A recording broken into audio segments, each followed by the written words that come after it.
حضرت عمر کا بیٹا مصر گیا، وہاں سے کمائی کر کے لایا، تجارت کرنے گیا، لاکھوں کا مال۔ کون سا باپ ہے دنیا میں جس کا بیٹا باہر سے پیسے لے کے آئے تو ابا تفصیل پوچھے کہ بیٹا کہاں سے کمائے، کہاں سے لایا، کتنے ملے، کیوں آئے؟ کون سا باپ تفصیل پوچھتا ہے؟ ابا تو کہتا ہے لا صحیح، اور تعریفیں کرتا ہے میرا بیٹا بڑی کمائی کرتا ہے۔ کبھی پوچھا ہے اس سے کہ ڈیوٹی صحیح دیتا ہے کہ نہیں؟ کبھی پوچھا ہے کہ تو ایمانداری کی روزی لاتا ہے کہ حرام کی کماتا ہے؟ یہ باپ کی ذمہ داری ہے، یہ اماں کی ذمہ داری ہے۔ پھر کہتا ہے بیماری کیسے آ گئی، پریشانی کیسے آ گئی؟ تو نے کبھی سوال کیا اپنی اولاد سے؟ حضرت عمر فاروق رضی اللہ تعالیٰ عنہ کا بیٹا مصر سے پیسے کما کے لایا تو جناب عمر نے بلایا، فرمایا بیٹے اتنی تو تیرے پاس راس ہی نہیں تھی، تھوڑے سے تو پیسے لے کے گیا تھا، اتنی کمائی کیسے ہو گئی؟ اتنے تو پیسے نہیں تھے صاحب، کہاں سے کمائی لائے؟ اس نے کہا ابا جی وہ جو میرے چچا ہے نا مصر کے گورنر، آپ کے دوست، انہوں نے میری مدد کی ہے۔ فرمایا جتنے لوگ گئے تھے سب کی ہے مدد اس نے؟ کہا نہیں صرف میری کی۔ فرمایا تیری کیوں کی؟ تیری کیوں کی؟ کہا حضور آپ کے دوست ہیں۔ فرمایا چپ کر، حضور انہوں نے مجھے اتنے پیسے دیے، میں نے کاروبار میں ڈالے تو نفع آیا تو میں ان کی رقم دے کے۔ فرمایا خاموش ہو جا، باقی جتنے لوگ گئے تھے سب کی مدد کی اس نے؟ کہا نہیں حضور صرف میری کی۔ فرمایا اس نے تیری مدد نہیں کی، اس نے خلیفہ کے بیٹے کی مدد کی، اس لیے کہ وہ خلیفہ کو اپنے حق میں نرم کر سکے۔ فرمایا آدھا مال تیرا ہے، آدھا مال غنیمت کا ہے، مال خزانہ کا ہے، مسلمانوں کا ہے، اس لیے کہ تو جو وہاں سے مال کما کے لایا ہے وہ اپنے باپ کے خلیفہ ہونے کی وجہ سے کما کے لایا ہے، لہذا رکھ ادھر۔ یہاں کہتے ہیں کدھر سے آیا، کیسے آیا، کون سا حساب دیں، کیا کریں؟ او بھائی حضرت عمر رضی اللہ تعالیٰ عنہ کا اپنی اولاد کے بارے میں یہ رنگ ہے۔ ایک جنگ سے نا خوشبو آئی، خوشبو بڑی مہنگی ہوتی تھی، عرب میں خوشبو آج بھی بڑی مہنگی ہے، وہ زیادہ استعمال کرتے ہیں۔ میری باتوں کی سمجھ آ رہی ہے میرے بھائیوں؟ بڑی مہنگی خوشبو تھی۔ جب وہ خوشبو آئی تو حضرت عمر نے کہا، گھر میں پہلے پہنچی حضرت عمر کے، چونکہ زیادہ عورتیں استعمال کرتی تھی گھر کے اندر خوشبو، مرد بھی لگاتے تھے۔ حضرت عمر نے اپنی بیوی سے کہا، آپ کی زوجہ تو تھی وہ بڑی خوشبو کو پسند کرتی تھی۔ حضرت عمر نے اپنی زوجہ سے کہا کہ خوشبو لاؤ، میں نے ایک عورت کی ڈیوٹی لگائی ہے، وہ خوشبو تول کے نا تو حصہ برابر صحابہ میں بانٹ دے گی۔ تو آپ کی زوجہ کہنے لگی کسی بی بی کی ڈیوٹی لگانے کی کیا ضرورت تھی، میں جو موجود تھی میں بانٹ دیتی ہوں تول کے حصہ برابر۔ آپ نے فرمایا نہیں تو رہنے دے، وہ فلانی بی بی بانٹے گی۔ کہا حضور میں نے بھی بانٹنی ہے، میرے پہ کچھ حق ہے؟ آپ نے فرمایا نہیں، تو تفصیل نہ پوچھ، تو خوشبو دے دے، کوئی اور بانٹے گی۔ خاتون خانہ تھی نا، کہنے لگی نہیں مجھے بھی آج آپ کو بتانا ہی پڑے گا کہ کوئی جو بانٹ سکتی ہے تو میں کیوں نہیں بانٹ سکتی؟ زوجہ کہتی عمر نے بات کی تو میری چیخیں نکل گئی۔ حضرت عمر فرمانے لگے جب تو خوشبو بانٹے گی نا تیرے ہاتھوں کو بھی لگے گی، تیرے دوپٹوں کو بھی لگ جائے گی۔ اگر رب کریم نے مجھ سے سوال پوچھا کہ عمر خوشبو تو مسلمانوں کی تھی، تیری بیوی کے دوپٹے کو کیوں لگ گئی، تو میں اللہ کے حضور کیا جواب دوں گا؟ اگر اللہ نے یہ سوال کیا کہ تیری بیوی نے کیوں لگائی، وہ تو حصہ تھا مسلمانوں کا، تو نے تیری بیوی نے کیوں لگائی؟ تو فرمایا میں نہیں چاہتا کہ اللہ کے حضور مجھے اور تجھے باز پرس ہو، لہذا کسی اور کو بانٹنے دے۔ زوجہ روئی اور تڑپ کے کہنے لگی عمر مجھے لگتا ہے صبح قیامت بھی تیری بیوی ہونے کی وجہ سے اللہ مجھے جنت عطا فرما دے گا، تیری زوجہ ہونے کی برکت سے۔ بھائی یہ معیار رکھا، خدا کی قسم ایسا شخص تاریخ میں دوبارہ نہیں آیا۔ اتنا بڑا آدمی، اتنا بڑا شخص، اتنا بڑا آدمی، اور پھر رنگ یہ ہے کہ عمر 22 لاکھ مربع میل کا حکمران، 22 لاکھ، اور کھجور کے درخت کے نیچے مٹی کا ڈھیلا لے کے سو گئے ہیں، پرواہ کوئی نہیں، کوئی مسئلہ ہی نہیں۔ 2 غلام ساتھ بیٹھے تو ایک روٹی حضرت عمر نے گھر سے منگوائی، تھوڑا سا سرکہ، تو غلام کہنے لگے ہم نے بھی کھانی ہے۔ فرمایا کوئی حرج نہیں، روٹی کو پیٹ بھر کے کھانا ضروری تو نہیں، 3 حصوں میں بانٹ لیتے۔ ایک آدمی آیا ہوا تھا مصر کا رہنے والا ملنے کے لیے، اس نے پوچھا عمر کدھر ہے؟ تو کہا وہ ادھر جاؤ مسجد میں بیٹھے ہوں گے. اور واپس آیا تو کہنے لگا وہاں تو 3 غلام بیٹھے ہیں, ایک روٹی بانٹ کے کھا رہے ہیں, لگتا ہے کئی دنوں سے روٹی نہیں ملی. کہا 3 غلام تو کوئی نہیں, وہاں 2 ہی تھے, تیسرے تو امیر المومنین تھے. اس نے کہا نہیں 3 غلام ہیں, کپڑے بھی ایک طرح کے پہنے ہوئے ہیں, بلکہ 2 کے تو پھر صحیح ہیں, تیسرے کے تو زیادہ ماڑے ہیں. کپڑے بھی ایک طرح کے, کھانا پینا بھی ایک طرح کا, اور ان کا نشست برخاست بھی ایک طرح کی ہے, لہذا کوئی فرق نہیں. حضرت ابو ہریرہ کہتے ہیں میں لے کے آیا, اور جناب عمر کو جب میں نے کچی زمین میں تامت سمیٹ بیٹھے دیکھا تو میں رو پڑا. میں نے اس مصر سے آنے والے کو کہا تو اس کے جلوے دیکھ, اگر اس کی ذات میں اتنا حسن ہے تو محمد عربی کا مقام کیا ہوگا. یہ مقام غور ہے, مقام غور. 10 محرم کو لوگ دیگے پکائیں گے نا, نہیں پکانی ہے؟ کوئی بول دے نہیں, ہاں نہ نہیں کر دے. پروگرام بدلیا تو نہیں دی عید کی کہ وہی کام شروع ہوا ہے لاسٹ ٹائٹ ہونے والا. کیوں جی, پکڑی ہے نا دیکھیں 10 محرم کو انشاءاللہ تعالی. ہم بھی پکائیں گے انشاءاللہ, یہاں بھی پروگرام ہوگا. تو 10 محرم کو جو دیگ پکنی ہے تو ایسا نہیں ہو سکتا کہ 1 محرم کو حضرت عمر کے نام کی بھی کوئی پک جائے. اگر امام حسن حسین کے نام کی دیگیں پکیں تو جو امام حسن حسین سے پیار کرنے والے ہیں, جو امام حسن حسین سے, ہم لوگوں نے بھی عجیب رٹا اپنایا ہے نا. ہم لوگ بات کا ایک پہلو دیکھتے ہیں, دوسرا نہیں دیکھتے. حضرت امام حسن اور حسین کو بھی نبی پاک نے شہید کہا, اور جناب عمر کو بھی رسول اللہ نے خود شہید فرمایا. فرمایا شہید ہے, خود فرمایا اپنی زبان سے کہ یہ شہید ہے, خود میرا عمر شہید ہے. تو ان کے نام کی دیگ نہیں پکنی چاہیے, اس طرف نہیں ہماری توجہ ہونی چاہیے.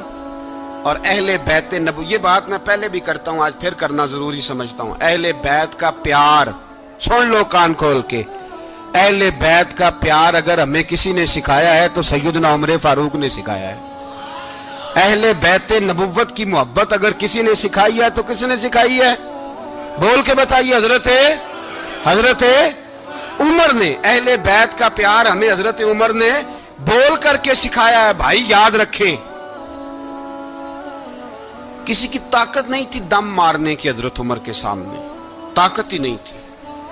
کیسر و کسرا کانپ جاتے تھے, جرأت ہی نہیں کرتے تھے حضرت. اور ہمارے تو تعلقات بڑے ہیں نا غیروں سے. حضرت ابو موسیٰ اشعری رضی اللہ تعالیٰ عنہ فرماتے ہیں میرا منشی سائی تھا, وہ کاتب کہتے تھے وہ لوگ, میرا حساب کتاب عیسائی تھا. تو فرماتے ہیں ایک دن میں نے وہ سارا حساب کتاب لین دین کے حضرت عمر کو دکھائے تو فرمانے لگے جس نے لکھے ہیں اس کو بلاؤ. کہنے لگے حضور مسجد نہیں آ سکتا. کیوں نہیں آ سکتا؟ کہنے لگے وہ عیسائی ہے. کہتے ہیں حضرت عمر جلال میں آ گئے.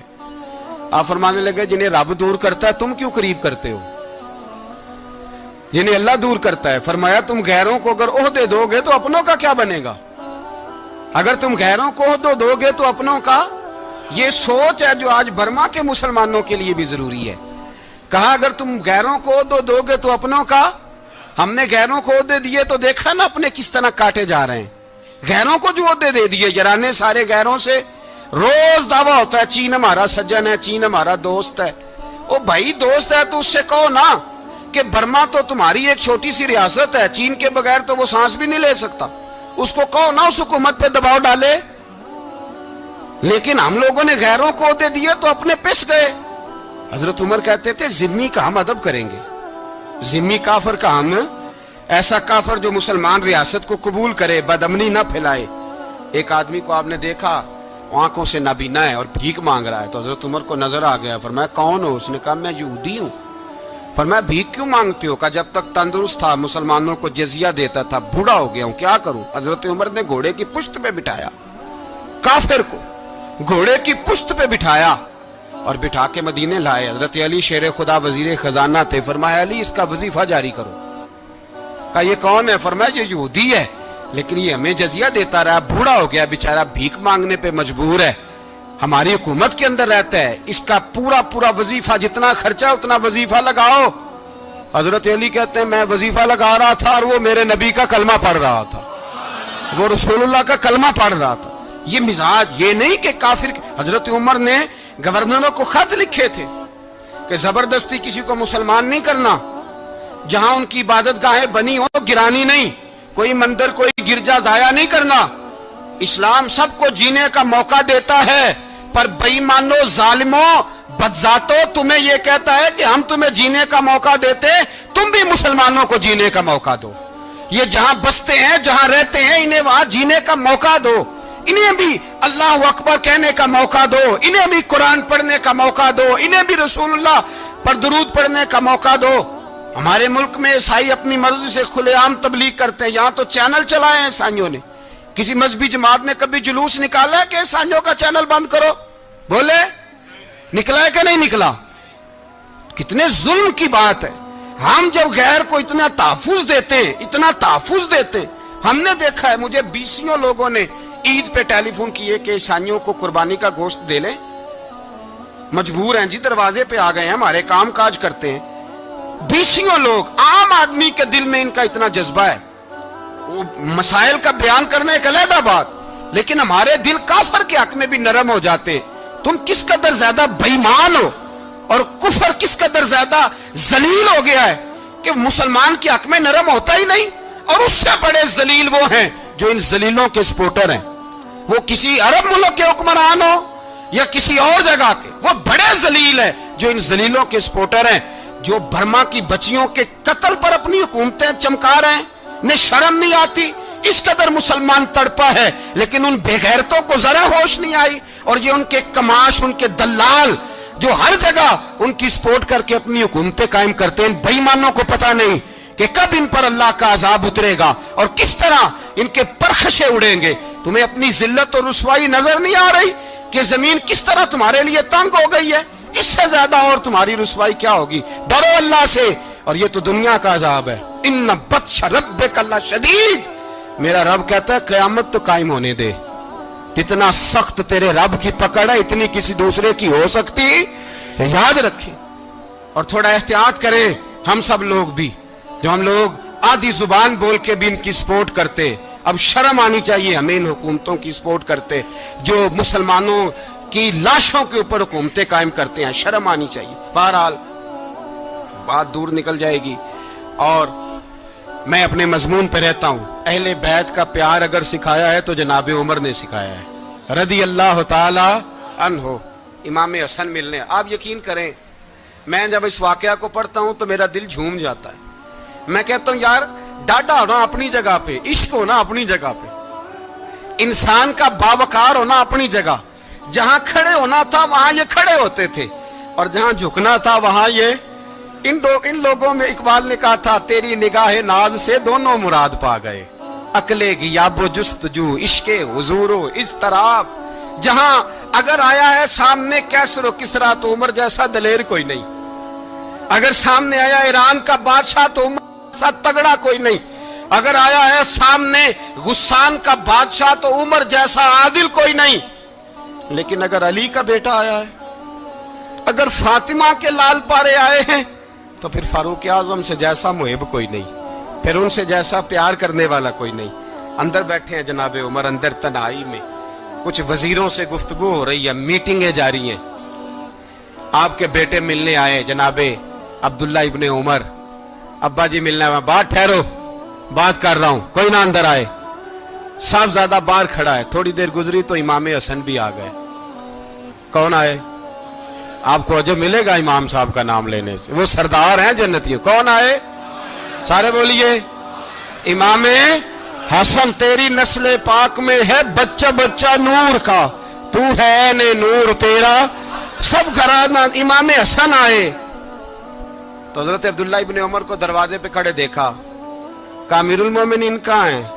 کہنے لگے حضرت عمر کے بیٹے۔ کہنے لگے وہ اندر بیٹھے، کچھ میٹنگ ہو رہی ہے، اور انہوں نے کہا کوئی اندر نہ آئے، لیکن آپ جانا چاہیں تو چلے جائیں، آپ جانا چاہیں تو، تیری نسل پاک میں ہے بچہ بچہ نور، آپ جانا چاہیں تو چلے جائیں۔ تو انہوں نے کہا جب آپ باہر کھڑے ہیں تو مجھے کوئی اتنا ضروری کام نہیں، اور ابھی زور کی نماز تھوڑی دیر میں ہوگی، میں مسجد میں مل لوں گا امیر المومنین سے۔ یہ بات کہہ کے امام حسن چلے گئے۔ یار اتنی بڑی بات نہیں تھی، اتنی بڑی بات نہیں تھی۔ وہ میرے استادوں کا بیٹا بھی آئے تو کہا ٹھیک ہے جی وہ سوئے ہوئے ہیں، تو کوئی غرض نہیں یار میں ٹھہر کے آ جاؤں گا، کوئی بڑی بات نہیں تھی، دیکھا جائے تو بڑی بات نہیں تھی، پر بات بہت بڑی تھی، اس لیے کہ یہ خالی حسن نہیں، یہ حسن ابن علی ہے، یہ حضرت فاطمہ کے لخت جگر، حضرت عمر باہر نکلے، عبداللہ ابن عمر سے پوچھا کوئی آیا تو نہیں؟ تو کہا حضور امام حسن آئے تھے۔ تو کہا پھر شہزادے کو اندر کیوں نہیں بھیجا؟ کہا میں نے کہا تھا۔ وہ کہنے لگے اگر امیر المومنین مصروف ہیں تو میں ظہر میں مل لوں گا۔ حضرت عمر رونے لگے، فرمایا بیٹے تو نے اچھا نہیں کیا۔ پھر مسجد نہیں گئے، سیدھے امام حسن کے دروازے دستک دی، امام حسن باہر آئے، کہا شہزادے آئے تھے تو ملے کیوں نہیں؟ تو امام حسن کہنے لگے حضور آپ کا اپنا بیٹا دروازے پہ کھڑا تھا، آپ کا اپنا بیٹا دروازے پہ کھڑا تھا، اور منع بھی کیا تھا آپ نے تو میں زور میں مل لیتا۔ حضرت امام حسن فرماتے جوش جذبات میں جناب عمر نے سر سے پگڑی اتار دی، جوش جذبات میں کہنے لگے حسن میرے بیٹے کا اور آپ کا کیا مقابلہ؟ کیا اس کی ماں کا نام فاطمہ الزہرا ہے؟ کیا اس کی نانی کا نام خدیجۃ الکبریٰ ہے؟ کیا اس کے نانے کا نام محمد مصطفیٰ ہے؟ آپ کا اور اس کا کیا مقابلہ؟ پھر رو پڑے اور کہنے لگے بیٹے میں مکے کے صحراؤں میں اونٹ چرایا کرتا تھا، یہ جو میرے سر پر عزت کے بال ہیں یہ تیرے نانے کے اگائے ہوئے، میں مکے کے خبردار شہزادے خبردار۔ او بھائی اہل بیت نبوت کے ادب کا رنگ اگر سکھایا ہے تو سیدنا عمر نے سکھایا ہے۔ حضرت عمر فاروق اتھارٹی ہے، اسلام کی اتھارٹی۔ یکم محرم حضرت عمر کی شہادت ہے۔ یہودی بول اٹھا، کافر بول اٹھا، اگر 6 مہینے عمر دنیا میں اور رہتے تو دنیا میں کوئی کافر موجود نہ ہوتا۔ 6 مہینے۔ اور جب اس بطل جلیل کا جنازہ اٹھا، اللہ بخاری پڑھیے نا، اللہم ارزقنا شہادت فی سبیلک، اللہ بسترے کی موت نہ دینا، شہادت کی دینا۔ عمر شہید ہوئے، مسجد نبوی میں نماز پڑھاتے، اور جب جنازہ اٹھا تو مدینے کا پھر پیچھے جو دلیر بچے وہ مولا علی تھے۔ مولا علی، جناب عمر کا جنازہ اٹھا تو سب سے پہلی ہائے جو نکلی وہ حضرت علی کی زبان سے نکلی، اور حضرت علی ساری داڑھی آنسوؤں سے بھر گئی۔ لوگوں نے کہا کہ علی کیا ہوا؟ فرمانے لگے تم دیکھ نہیں رہے جنازہ کس کا اٹھا ہے، پلٹ کے دیکھو تو صحیح، تم پتہ نہیں یہ کون گیا ہے؟ کہ حضور کیا ہوا؟ آپ فرمانے لگے عمر اس طرح کے کام کر کے گیا ہے، اب ان کے رستوں پہ کون چلے گا؟ کون اس کے جگر راہ وفا میں؟ میں نقش ایسے چھوڑ آیا ہوں، میں جس منزل سے گزرا ہوں وہ اب تک یاد کرتی ہے۔ حضرت علی حضرت عمر کے جنازے پہ کھڑے ہو کے کہتے ہیں اللہ مجھے اس طرح کے عمل کرنے کی توفیق دے جس طرح کے عمر کر کے گیا۔ میرے بھائی بطل عزیز، بطل حریت حضرت عمر رضی اللہ تعالیٰ عنہ جو اپنی زندگی انقلاب والی گزار کے گئے۔ عمر جب دنیا سے گئے تو 80 دینار کا قرضہ تھا، 22 لاکھ مربع میل کا حکمران، اور اپنے بیٹے سے کہنے لگے بیٹے کوشش کرنا تیرے خاندان والے مل کے میرا قرضہ اتار دے، میری قبر پہ بوجھ نہ رہے، اور اگر خاندان والے مدد نہ کریں تو میرے دوستوں سے بات کرنا، وہ مدد نہ کریں تو پھر علی سے بات کرنا۔ ان کا پیار آپس میں اتنا، اور تو اختلاف ثابت کر رہا۔ 80 دینار کا قرضہ چھوڑ کر حضرت عمر دنیا سے گئے، اور جاتی دفعہ کہہ گئے میرے بعد میرے بچوں کو حکومت کے مشورے میں بھی شامل نہ کرنا، حکومت کے مشورے میں بھی میری اولاد شامل نہ ہو۔ اتنا بڑا شخص اتنا بڑا رنگ دے کے یکم محرم کو جب عمر فاروق کا وصال ہوا تو بیٹے سے کہنے لگے اماں عائشہ سے جا کے کہو میرا بھی نبی پاک کے روزے میں دفن ہونے کو دل کرتا ہے۔ ایک قبر کی جگہ ہے اماں جی نے اپنے لیے رکھی ہے، بخاری ہے بخاری۔ حضرت عائشہ کے پاس صاحبزادے گئے، کہنے لگے اماں جی عمر کو زخم لگ گیا ہے، حالت